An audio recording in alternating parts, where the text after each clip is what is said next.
Hi everyone, welcome back to my channel. Today we are doing my August reading wrap-up, starting with my library card. I read 22 books in the month of August, which is bringing my total to just under 200 books for the year. But yeah, it's crazy to think there's only 4 more months left in 2024, but I'm very excited for the books that I have remaining on my list of to be read. Moving on to my 24 books to read in 2024. I didn't read any, but the last 2 I have are arcs that I've received, so I will be getting to those in September. And then here is my completed reading tracker since I've already hit my goal for the year. And then for my physical TBR, I read 1 book, When Women Were Dragons. Sadly, didn't like it that much, but my KU reads did make up for it. I gave 4 stars to Queen Takes Night, and I read Morbidly Yours, which was 3 stars, but I still thought it was a pretty cute romantic comedy. For my ABC challenge, checking off the Z book for this month, Zoning, Zealots, and Ziplines by Tanya Kappas. This book is from my cozy mystery reading challenge that I'm doing this year, and I think that is the 32nd book in her cozy mystery series. But for my favorite of the month, it was Long Live Evil by Sarah Reese Brennan. And then our book of the month this month, the theme is a unique magic system, so we chose A Darker Shade of Magic by V.E. Schwab.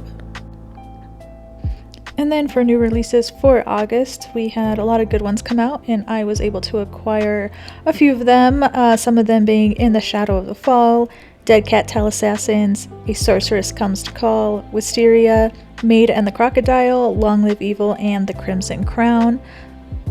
I will say I'm already nervous for my bank account for September. So many books come out, and I'm so excited. Now for the really fun part, setting up my August reading wrap-up spread. As I mentioned before, I read 22 books this month, and I will say it was a much better reading month than I had in July. I mentioned in my previous video that July just wasn't a really great month, but I think August and I hope September will make up for that. Of the 22 books I read, still quite a few of them were arcs, but most of them were books that I've just been wanting to read for a long time, such as the City of Nightmares duology. I read both of those books, City of Nightmares and Cage of Dreams. And then I continued with my cozy mystery reading challenge by Tanya Kappas, and I got 4 more of those books checked off the list. And then there were some other books that I was really looking forward to reading, such as Long Live Evil, which came out later in the month, and I absolutely loved it. And then another book that came out a couple months ago, Running Close to the Wind. If you are a fan of the show Our Flag Means Death, then I highly recommend that book, which I will talk about a little bit later during the review process.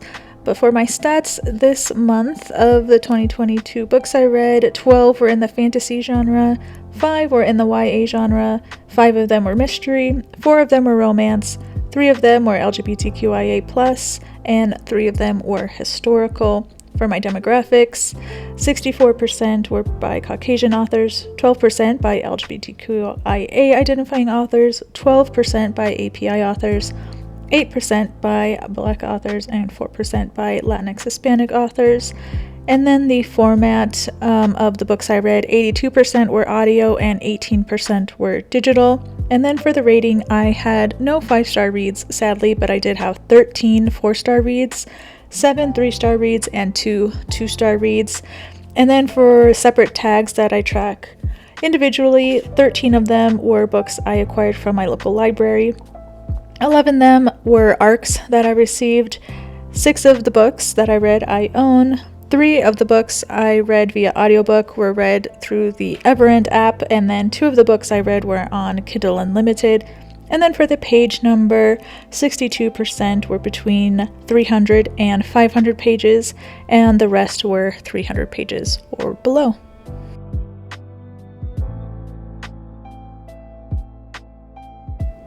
And moving on to the final portion of the video, the reviews, I selected 8 of my favorite books that I read this month, starting with the book that I just mentioned, Running Close to the Wind by Alexandra Rowland.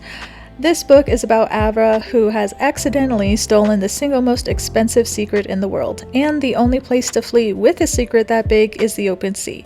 To find a buyer with deep enough pockets, Avra must ask for help from his on-again, off-again ex, the pirate captain Tahir, and they are far from happy to see him, but together they hatch a plan along with a calculating new ambassador to the Isles of Lost Souls, who's got his eyes on Avra's every move, Brother Julian, a beautiful, mysterious new member of the crew with secrets of his own and a frankly inconvenient vow of celibacy.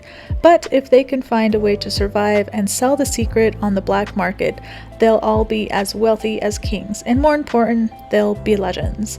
If you are a fan, again, of the TV show Our Flag Means Death, then you'll definitely get a kick out of this book. It does not take itself seriously in any way, and if you listen to it on audiobook, you're sure to get a few good laugh out loud moments from the narrator's amazing portrayal of Avra. I gave it 4 stars. Then we have my next book, City of Nightmares, by Rebecca Schaefer. Ever since her sister became a man-eating spider and slaughtered her way through town, 19-year-old Ness has been terrified of some other nightmare murdering her, and terrified of ending up like her sister. Because in Newman, the city that never sleeps, dreaming means waking up as your worst fear. Ness will do anything to avoid becoming another victim, even if that means laying low among the friends of the Restful Soul, a questionable organization that may or may not be a cult. But being a member of the maybe cult has a price. In order to prove herself, Ness cons her way into what's supposed to be a simple job for the organization, only for it to blow up in her face, literally. This was a very enjoyable and original duology. I like the progression of Ness's character development and the friendship she builds with Sai as they try to figure out who is after them and how to avoid becoming the things they fear most. A great addition to the YA fantasy genre. I gave both this book and its sequel, Cage of Dreams, 4 stars. Next up, we have a horror anthology, which is just in time for spooky season if you're looking to add some more horror to your TBR. This is The House Where Death Lives by Alex Brown. This book is a YA horror anthology that takes readers through the eerie halls of a house that defies the laws of time and space. Edited by Alex Brown, this collection features stories that explore the haunting nature of a home as a place of transition, change, and terrifying creatures that lurk in the shadows. With tales of a deadly dance, a monstrous girl akin to H.H. Holmes, and a hallway that is both hungry and ever-changing, this anthology promises a variety of chills and thrills. The premise is intriguing, with each story focusing on a different room in the house and showcasing unique monsters from various cultural traditions, including a demonic trickster, a water-delling Ursula, and a horrifying Tyanak. As with many anthologies, some stories stand out more than others. There are tales that lean more towards speculative fiction than outright horror, and while a few stories may fade from memory, others linger with their creepiness and inventiveness. I gave it 4 stars. Next is The Maid and the Crocodile by Jordan Ifueko. This is part of the Rayberry series, but I think you can probably read it on its own if you haven't read that duology, but I still highly recommend that you do read it.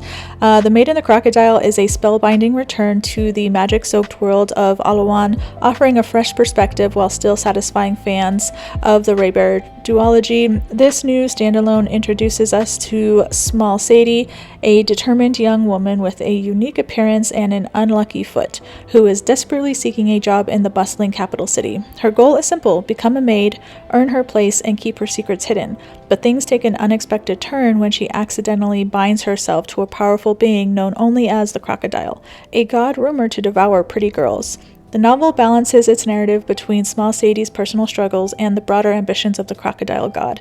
The dynamic between them is compelling, offering a rich exploration of power, fate, and choice. For fans of Raybear, the small glimpses into the larger events of that world are delightful bonuses.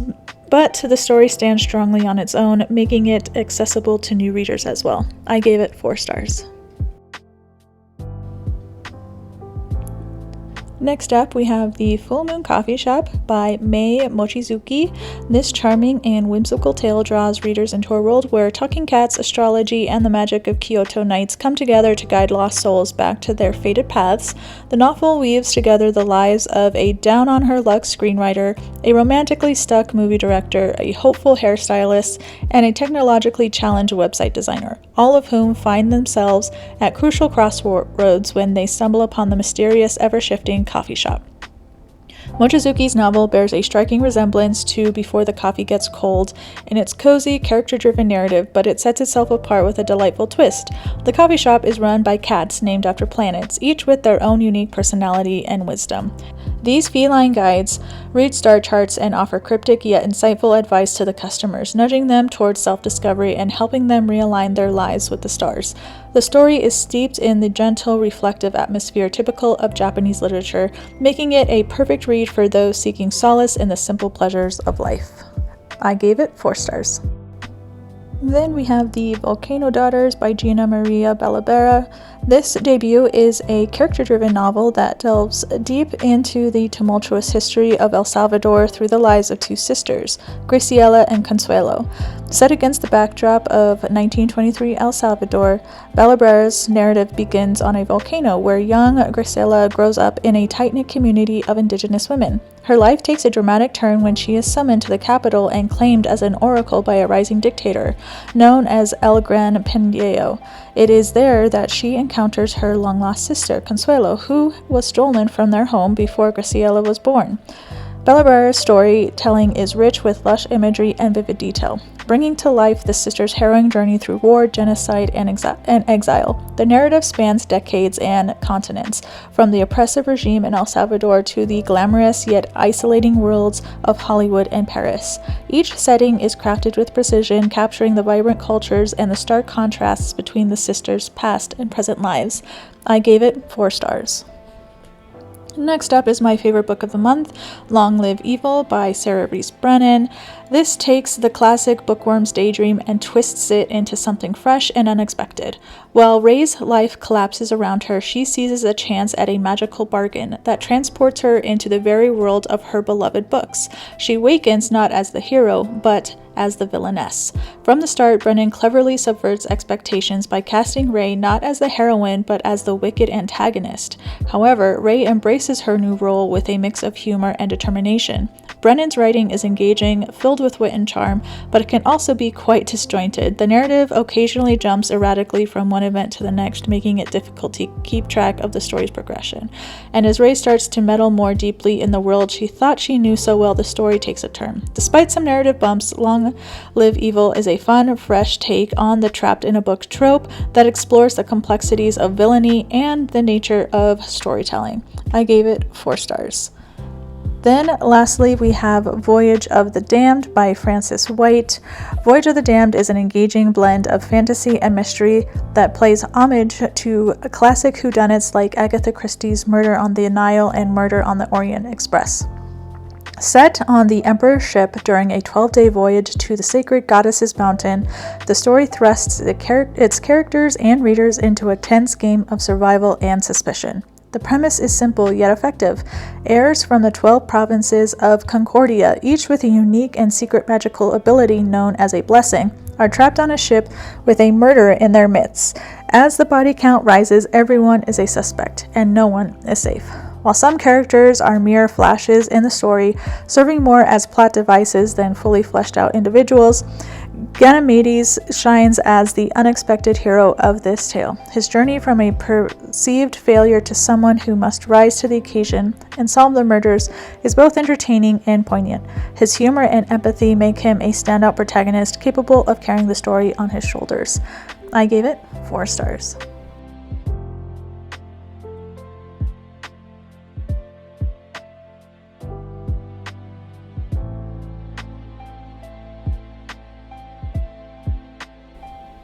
But here is my full flip through of my August reading wrap up.